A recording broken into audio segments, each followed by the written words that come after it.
para conosco pelo fato de que Cristo morreu por nós, sendo nós ainda pecadores. Glória a Deus. Então, o texto fala justamente sobre isso que a gente vai falar agora, que Deus, por meio de sua graça, buscou em seu plano de salvação nos trazer de volta. Então, a Bíblia diz que Deus prova o seu amor para conosco, sendo nós ainda pecadores, Ele mandou Cristo para morrer por nós. Então, Ele não esperou nenhuma ação do ser humano de voltar-se para Ele. Ele não esperou o ser humano buscar a Ele, mas Deus, Ele buscou ao ser humano a ter comunhão, a reconciliar-se com o ser humano. Então, o subtópico primeiro do tópico 2 diz assim: alcançados pelo amor divino, pela misericórdia e pelo amor divino, após constatar a situação da humanidade sob a ira de Deus, que é o verso 3 da leitura. Isso. Entre os quais todos nós também antes andávamos no desejo da nossa carne, fazendo a vontade da carne e dos pensamentos, e éramos por natureza filhos da ira, como os outros também. Glória a Deus. Paulo passa a descrever os atos divinos de amor e de misericórdia que alteraram o quadro caótico da raça humana. Então, no versículo 3, ele começa a dizer que a gente primeiro andava, glória a Deus, verso 3, andávamos nos desejos da nossa carne, ou seja, a gente seguia o desejo da nossa carne, fazendo a vontade da carne e dos pensamentos, da mesma forma que a gente leu lá em Gênesis 6 e o 5, que Deus viu que todo o pensamento do homem era mau. E éramos, por natureza, filhos da ira, mas como os outros também. Então, Paulo ele começa a fazer o povo refletir de que a gente não está numa situação privilegiada porque a gente é bonzinho, porque a gente estava na mesma situação que aqueles que não encontraram a graça estão. Continuando. Começando com uma conjunção adversativa, o apóstolo declara exultante: mas Deus, que é riquíssimo em misericórdia, pelo seu muito amor com que nos amou. Então ele diz, olha, a gente estava numa situação terrível, caótica, filhos da ira, andando do jeito que a gente queria, conforme nossos pensamentos, conforme o desejo da nossa carne. Aí ele diz aqui, mas Deus, ou seja, se ele continuasse da mesma forma que ele começou o texto, a conclusão era a seguinte: e vocês merecem o castigo. É verdade. Aí Paulo faz assim, ele coloca o mais. Ele diz, olha, mesmo com o que vocês fizeram, Deus é riquíssimo em misericórdia. Vocês andavam errados, mas Deus, que é riquíssimo em misericórdia, pelo seu muito amor com que nos amou. Esse mais aí foi uma diferença. Né? Isso. O mais é que muda toda a história, toda a situação do ser humano aqui. A conclusão óbvia é que o homem estava condenado. A Paulo diz, mas Deus, então Deus interviu no caminho em que a gente andava para nos conceder a salvação. Então, o ato de misericórdia implica compaixão e simpatia para com os indignos. Vamos ler Romanos, capítulo 11, versos do 30 ao 32. Quero pedir ao nosso dirigente para ler. 30. 30 ao 32. Diz assim, ó. Assim como vós também outrora foste desobediente a Deus, mas agora alcançaste misericórdia pela desobediência dele. Assim também antes agora foram desobedientes, para igualmente alcançarem misericórdia pela misericórdia a vós demonstrada. Pois Deus colocou a todos debaixo da desobediência, a fim de, para com todos, usar de misericórdia. Glória a Deus.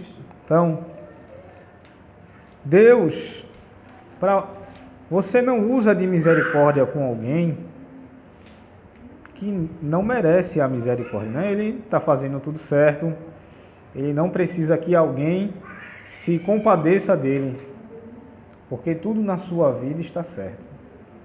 Mas só que a Bíblia vai dizer que todos os pecados destituídos estão da glória de Deus, e no texto lido vai dizer que Deus colocou todos sobre a desobediência para usar com todos de misericórdia. Então, para Deus usar de misericórdia comigo e contigo, a gente precisa ser indigno. A gente precisa ser não merecedor. E é isso que acontece. Deus não nos colocou debaixo da desobediência porque éramos obedientes, não. Porque a gente já estava nessa condição. Então Deus fez para usar de misericórdia com todo mundo. Todo mundo está debaixo da desobediência. Aleluia. Então, por estarmos desobedientes, Deus ele fez o quê? Ele usou de misericórdia para conosco. E poderia ser que alguém comentasse, né? Não, Deus é bom com um e rico com o outro, né? Isso. Aí Deus fez tudo perfeito. Deus fez ou permitiu que a desobediência ela passasse a todo homem, para que com todos os homens Deus usasse a mesma misericórdia. Isso. Glória a Deus. Então, o ser humano associa muito ao merecimento as coisas. Com Deus é diferente. Por quê? Porque alguém pode dizer, eu não bebo, eu não fumo, eu não faço coisas ruins, eu ajudo o próximo. Então eu acho que eu mereço ir para o céu.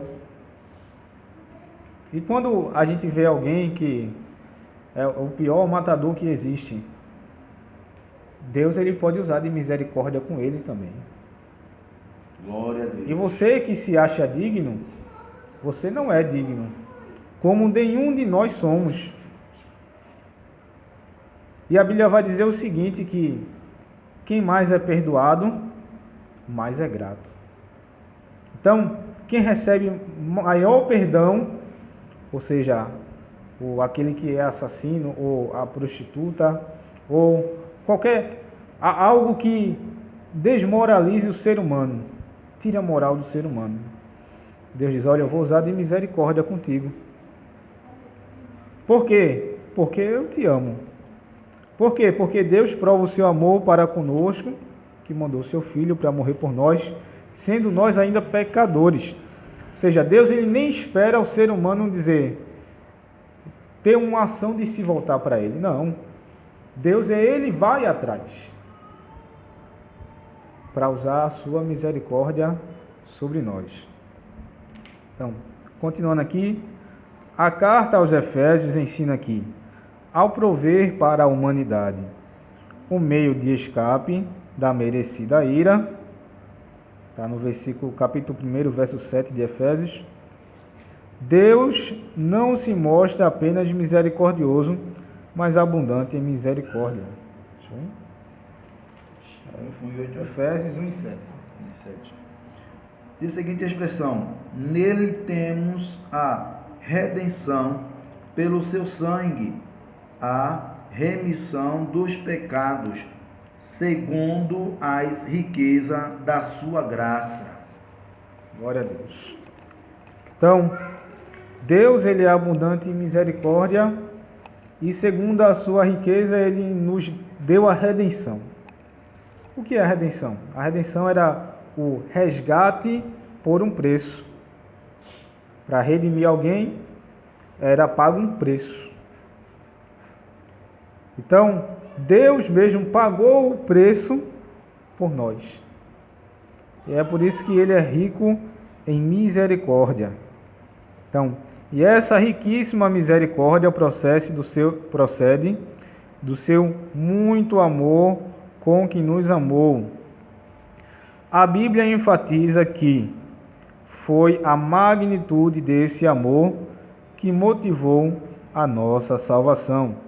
Então, pedi também para ler João, capítulo 3 e o verso 16.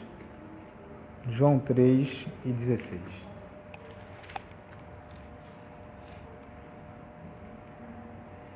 Porque Deus amou o mundo de tal maneira que deu o seu Filho unigênito, para que todo aquele que nele crê não pereça, mas tenha a vida eterna. Glória a Jesus. Então, a gente estava no pecado, andando de acordo com os nossos pensamentos, com as nossas concupiscências. E a Bíblia diz também filhos da ira, no versículo 3 da leitura. Mas a Bíblia também diz que Deus amou o mundo de tal maneira. Então, esse tal maneira a gente não consegue medir, porque quando a gente olha o Evangelho, a gente percebe que Deus ele usou de tamanha misericórdia com o ser humano, que o ser humano não consegue ter essa misericórdia com outro ser humano, se o amor de Deus não tiver derramado sobre ele. Então, essa tal maneira fez com que o amor de Deus nos alcançasse e a gente pudesse estar aqui hoje falando do seu amor. Versículo 9 do capítulo 4, 1 João. E também vamos ler 1 João 4 e 9. Esse, ó. Nisto se manifestou o amor de Deus para conosco, em que Deus enviou o seu Filho unigênito ao mundo, para que por meio dele vivamos. Glória a Deus. Então, esse amor que Deus ele tem por nós é um amor imensurável. A gente observa que a gente vê o amor de uma mãe quando ela dá à luz a criança. É uma dor que a gente não consegue nem saber. O ser humano, ou melhor, o homem, não consegue imaginar a dor que é dar à luz. Mas quando aquilo ali, a criança nasce, a mãe esquece toda a dor que passou, todo o sofrimento, porque a criança agora está em seus braços. Então, Deus, ele esquece tudo aquilo que a gente fez de errado. Ele não passa em rosto. Glória a Deus. Que às vezes alguém perdoa a gente e fica passando na cara. Mas Deus, ele quando perdoa os nossos pecados, ele diz, olha, eu não me lembro mais dos teus pecados. Eles estão perdoados de verdade. Eu não vou passar em rosto aquilo que eu te faço. Aleluia. Porque eu te amo. Glória a Deus. Então foi isso que Deus fez. Fomos alcançados por sua misericórdia. O segundo subtópico vai dizer assim: vivificados por sua graça. Descrevendo as dádivas divinamente concedidas aos salvos, o apóstolo enfatiza que o amor de Deus nos alcançou, estando nós ainda mortos em nossas ofensas. Versículo 5 da leitura. Vai dizer, estando nós ainda mortos pelas nossas ofensas, nos vivificou juntamente com Cristo. Isso significa que não éramos merecedores desse amor, mas que, mesmo assim, Deus nos vivificou juntamente com Cristo. Essa frase quer dizer que nascemos de novo. não estávamos mais mortos, pois Cristo nos deu vida outra vez. Fomos vivificados sem mérito algum. Tudo foi efetivado por meio de sua graça, o favor imerecido.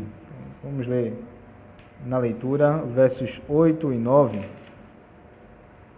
Verso 8 diz assim, ó: porque pela graça sois salvo por meio da fé, e isso não vem de vós, é dom de Deus. Não vem das obras, para que ninguém se glorie. Glória a Deus. Então, Deus, Ele nos salvou através da sua graça. E o que é graça? Graça é favor imerecido, favor não merecido. Deus usou da sua graça para nos alcançar. Glória a Deus. Então Deus mais uma vez busca ter com o ser humano a comunhão que foi quebrada quando o homem pecou lá no Éden. Então, lá no Éden, a Bíblia diz que na viração do dia Deus descia para falar com o homem, ou seja, quando estava anoitecendo, perto de anoitecer, Deus, Ele descia e falava com o homem, descia e conversava com o homem, descia e tinha comunhão com o ser humano. Então, Deus, através da sua graça, do seu favor imerecido, Ele nos vivificou. Ele nos vivificou juntamente com Cristo, para termos comunhão. E isso, glória a Deus, não vem das obras, para que ninguém se glorie. Glória ao nome de Jesus. Então como é isso?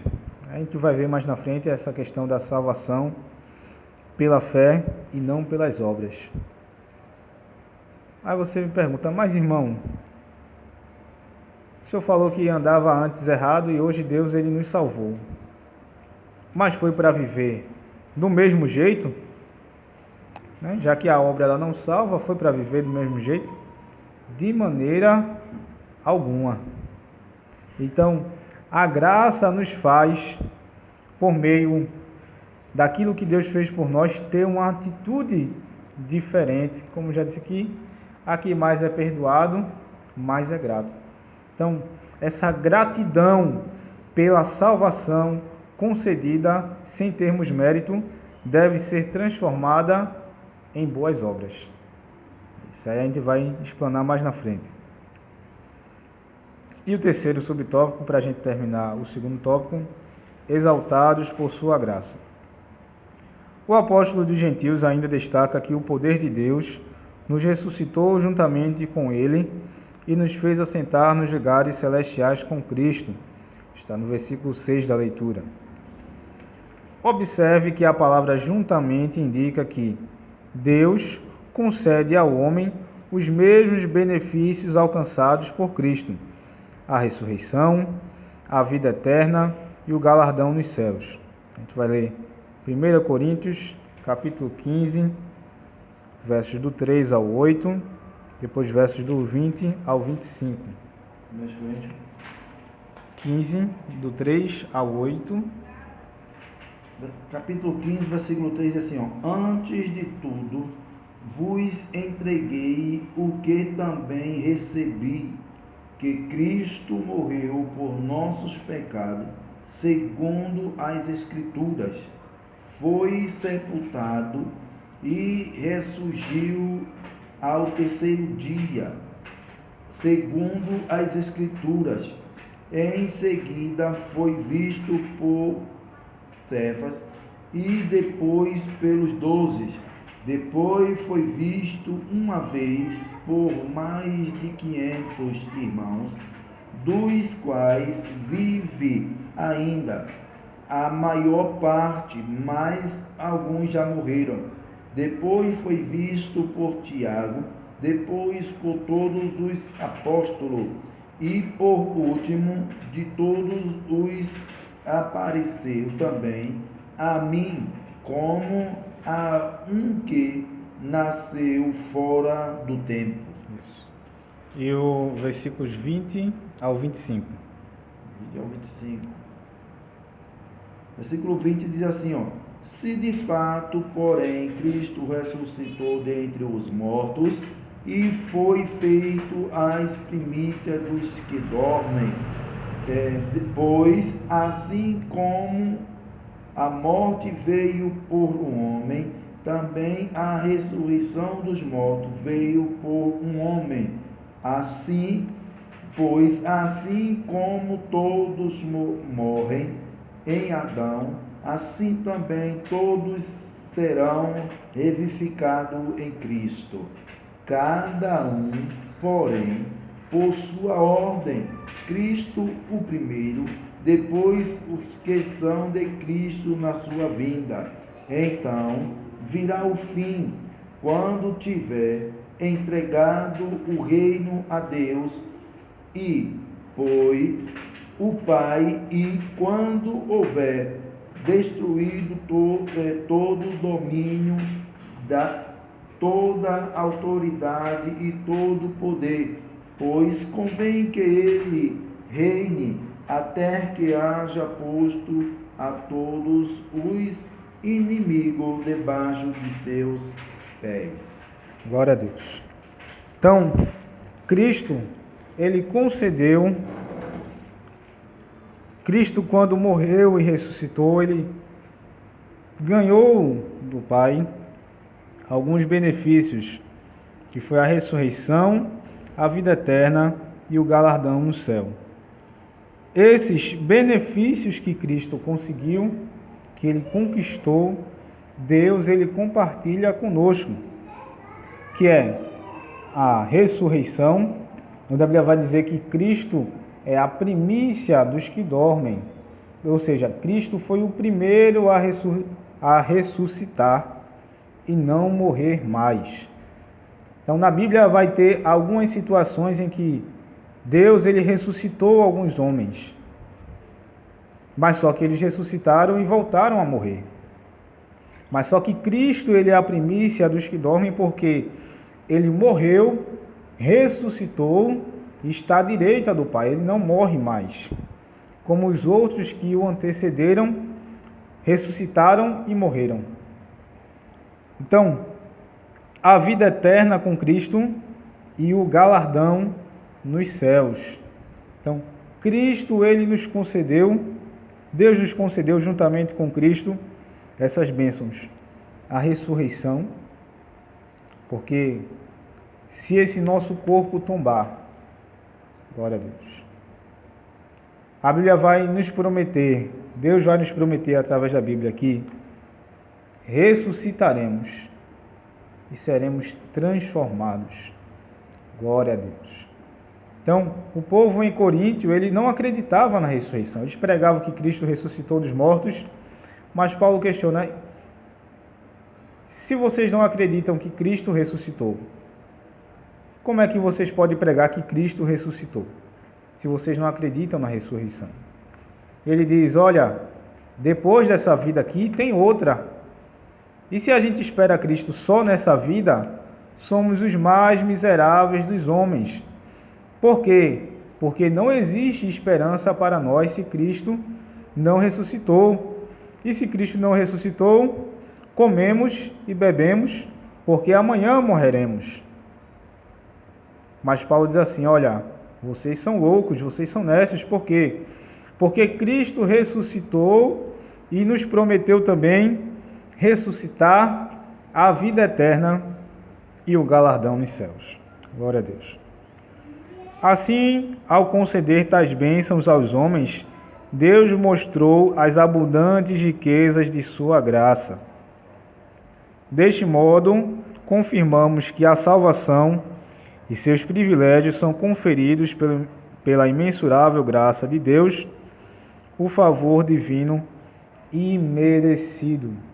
Então, continuamos sem merecer, mas Deus, que é rico em misericórdia, nos concedeu essas bênçãos em Cristo Jesus.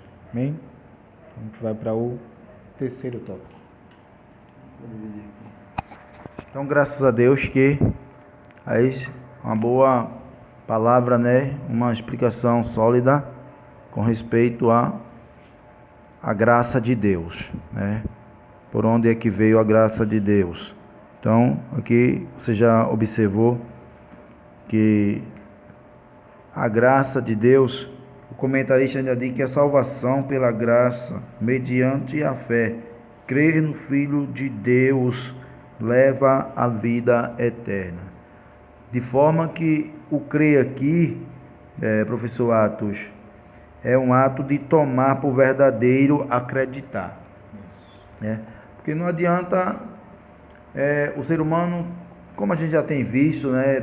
Nós temos que andamos pregando o Evangelho e temos visto e ouvido pessoas dizer que crer em Deus, crer em Cristo, só que a palavra que leva o homem a crer, ele tem que tomar por verdadeiro ou acreditar, ainda demais assim, confiar em e aceitar como verdadeiro, palavra ou manifestação de acreditar. Então, se você acredita, mas não leva em conta como isso seja verdadeiro e aceitar, logo a sua crença, ela só é aparente, né? É um crer aparente, só da boca para fora, né? Isso não leva você a acreditar a ponto de aceitar como isso seja verdadeiro, que é o que Paulo vai dizer no capítulo 13 aos Romanos. Ora, de sorte que a fé aqui, ela vem pelo ouvir e ouvir a palavra de Deus. Quando se ouve e acredita que isso é verdadeiro, que o que se fala com respeito à palavra de Deus é verdadeiro, aí toma por aceitação, certo? E como no comentário da lição, a gente temos aqui o segundo tópico que fala: salvação não vem das obras. É o terceiro tópico da lição. Já para iniciar, se a salvação viesse pelas obras, né, eu acredito que aquelas pessoas que moram em palafitas, em aquelas casas chamadas champana, né?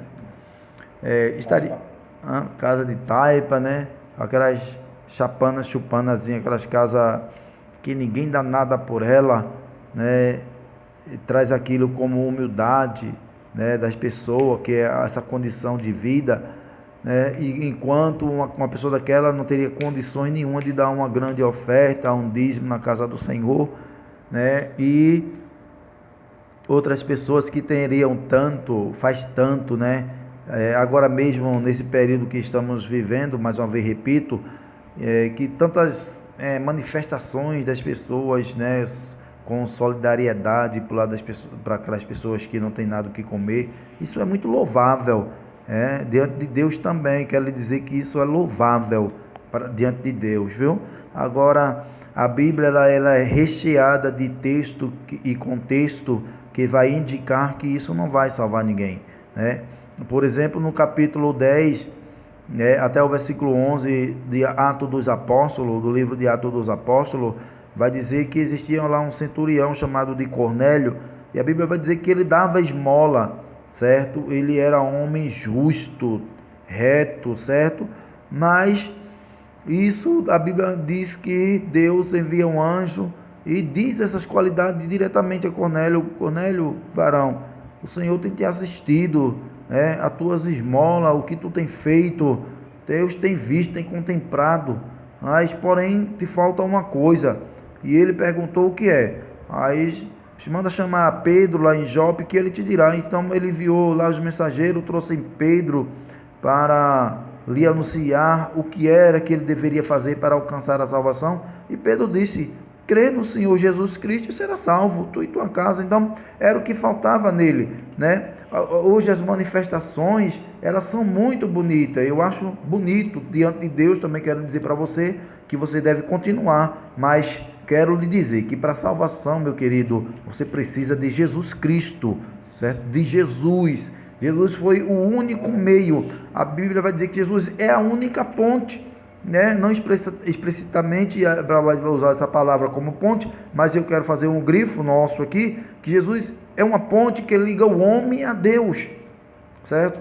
Assim como a ponte ela liga um estado a outro estado, um país a outro país, né? Tendo que passar por mares ou largos rios, a mesma coisa é Cristo. O próprio Jesus disse assim, no capítulo 14, versículo 6, de João, do Evangelho de João, eu sou a verdade, eu sou o caminho, a verdade e a vida, e ninguém vem ao Pai a não ser por mim. Então Cristo é o único meio, é o único veículo que conduz o homem a Deus, somente Jesus. A obra, por suas vezes, ela é muito louvável, viu? Tanto diante de Deus como diante da sociedade. Ainda essa semana mesmo, acompanhei um caso em uma reportagem, em uma matéria, que um rapaz, ele gostava, ele era até motorista de aplicativo, e ele fazia essas doações, e de repente alguém ceifou a sua vida, né? E as vizinhanças, os amigos elogiaram aquele homem pela sua característica de capacidade humana diante da sociedade. É muito bonito, mas o que adianta se ele morreu sem a salvação? Se ele morreu sem confessar a Cristo como Salvador, é o único e suficiente Salvador da sua alma, certo?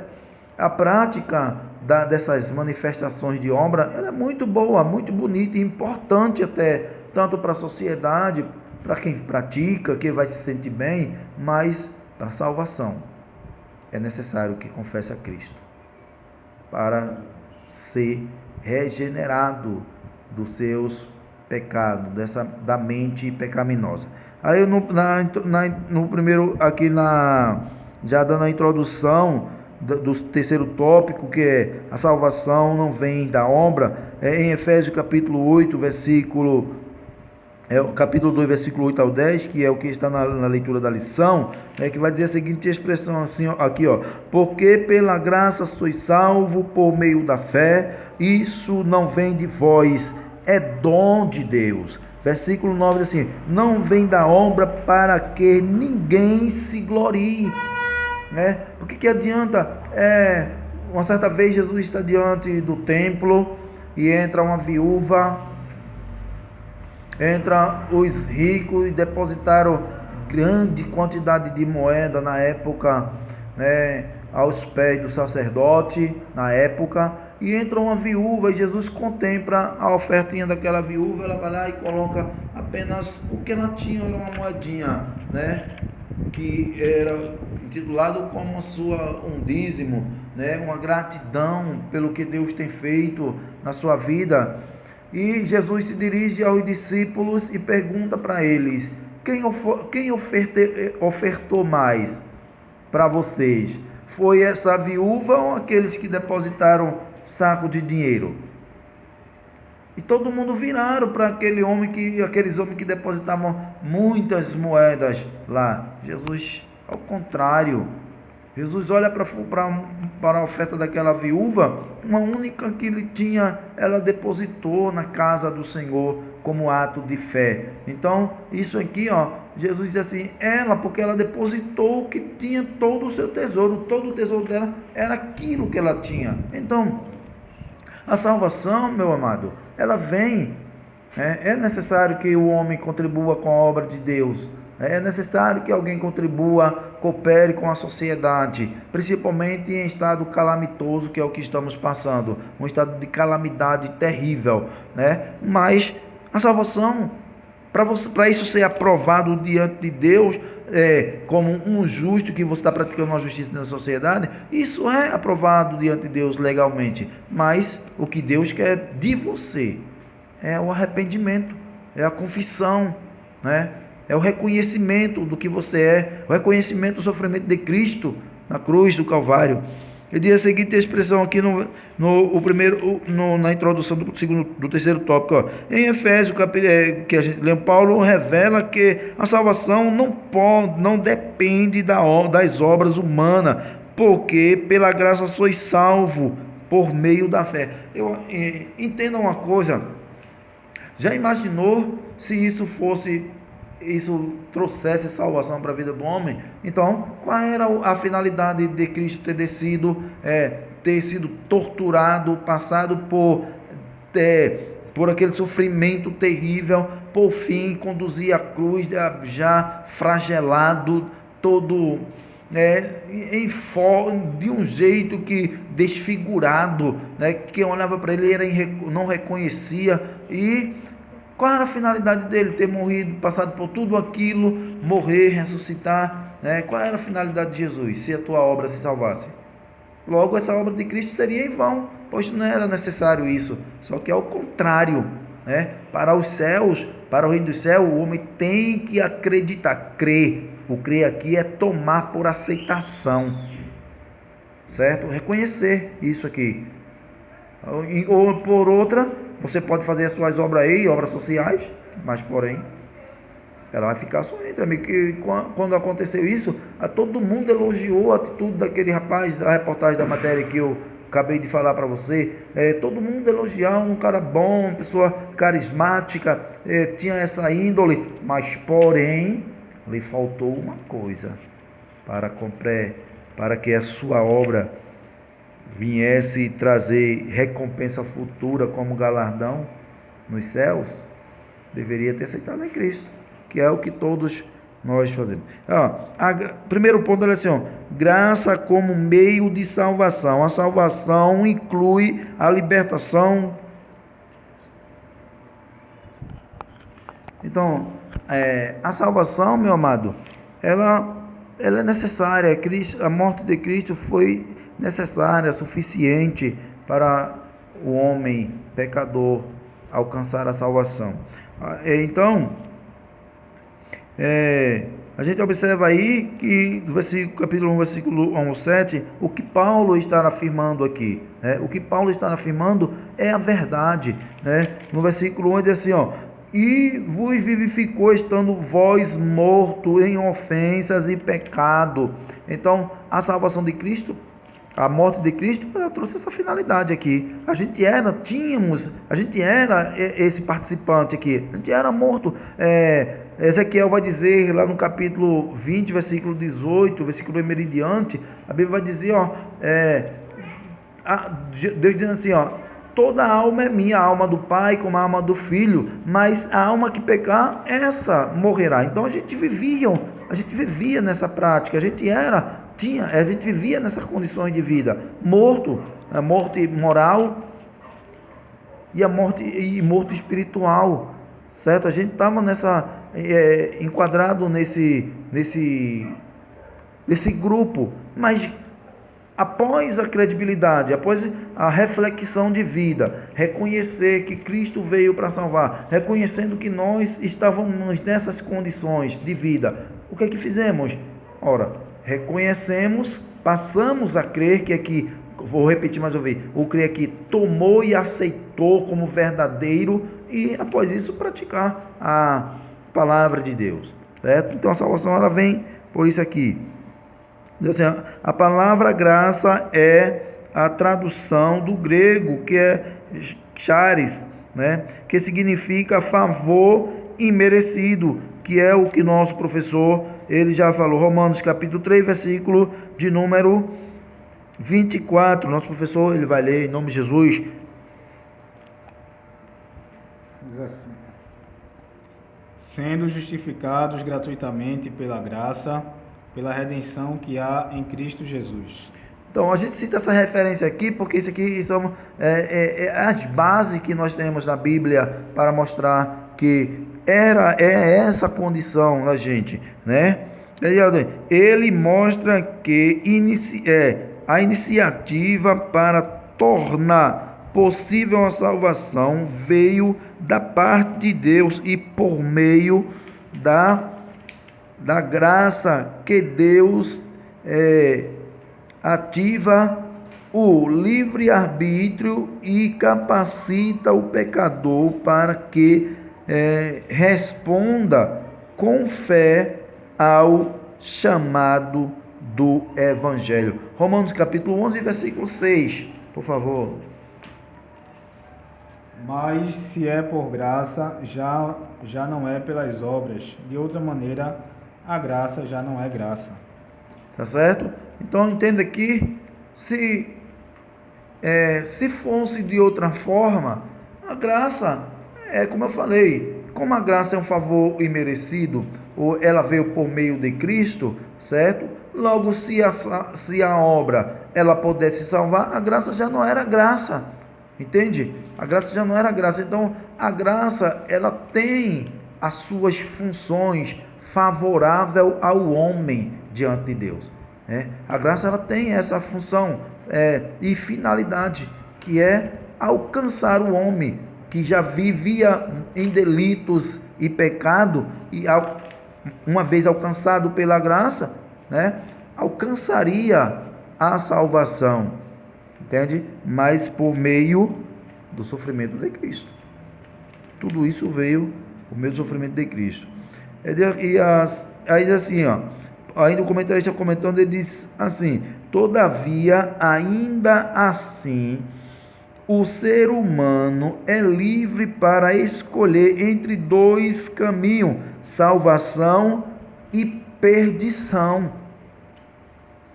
Apesar de toda essa manifestação de Deus, toda essa bondade de Deus, desse infinito amor, dessa sua riquíssima misericórdia, não é uma coisa obrigatória, não é uma coisa forçada, de jeito nenhum. Aqui o homem foi dotado com esse livre-arbítrio, o direito de escolher, ou o direito de escolha. É necessário que apenas uma coisa você faça, é refletir na sua vida, se o que você faz agrada a Deus ou não. João capítulo 7, João 7 e 17.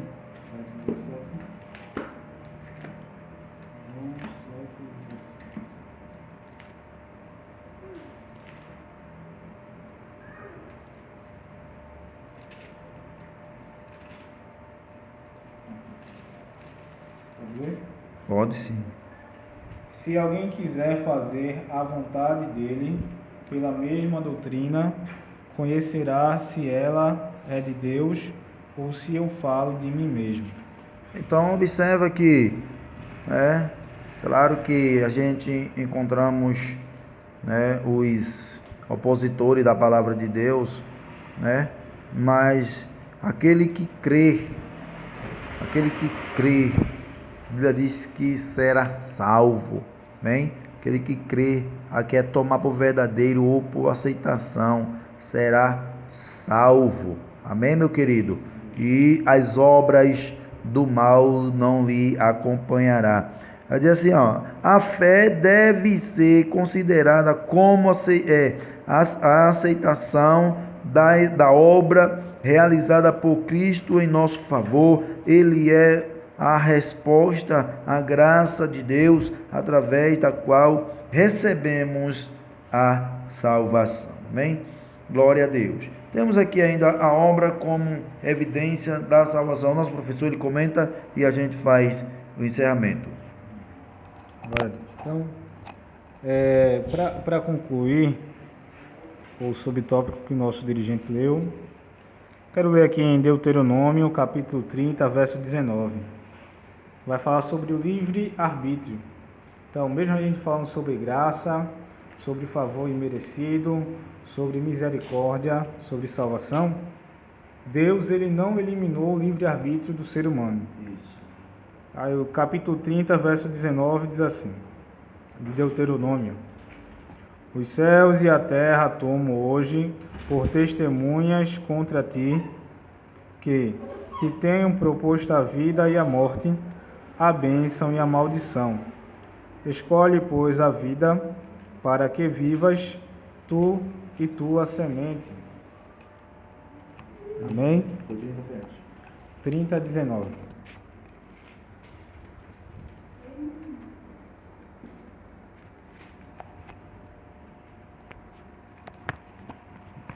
Nosso filho querendo participar, né? É assim mesmo, é uma bênção. Então, o segundo subtópico diz assim: obras como evidência de salvação. Aqui Paulo usa duas negações para endossar a origem da salvação. A primeira expressão, isso não vem de vós, verso 8, trata da salvação pela graça que provém de Deus. A segunda confirma que a salvação não vem das obras, o que indica não se tratar de recompensa de algum ato humano. Essas afirmações excluem a possibilidade de alguém ser salvo por esforço pessoal. Bem? Então, nosso dirigente já citou aqui, João 14,6, que Jesus diz: eu sou o caminho, a verdade e a vida, ninguém vem ao Pai a não ser por mim. Então, o apóstolo Paulo ele diz que isso não vem de vós. Primeiro, a salvação não é algo que pode vir do ser humano, de outro ser humano, de qualquer outra pessoa, vem de Deus. Isso. Vem do sacrifício de Cristo na cruz. Glória a Deus. Certo? Então, Maria, devemos respeitá-la como foi uma pessoa usada por Deus, mas ela não traz salvação. Pedro, que muitos têm como o guardador de céus, ele não vai trazer salvação. Certo? Paulo, que ele pregou aos gentios, ele se denominava o menor dos apóstolos, mas o Novo Testamento fala mais sobre ele do que sobre outros apóstolos, ele não traz salvação. Então, e outras pessoas que por causa da sua vida bondosa,